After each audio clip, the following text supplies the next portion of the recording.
3D printing, a revolutionary technology, traces its roots back to the 1980s with early patents like Chuck Hull's stereolithography.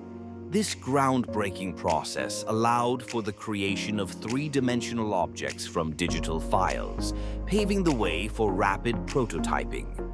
By the 1990s, companies began adopting this technology, transforming industries from aerospace to healthcare. Imagine printing a custom prosthetic limb or intricate aerospace components, all thanks to 3D printing. Today, it's not just for big corporations. Hobbyists and startups are harnessing this tech, making it more accessible than ever. The future of manufacturing is here, and it's layered in innovation.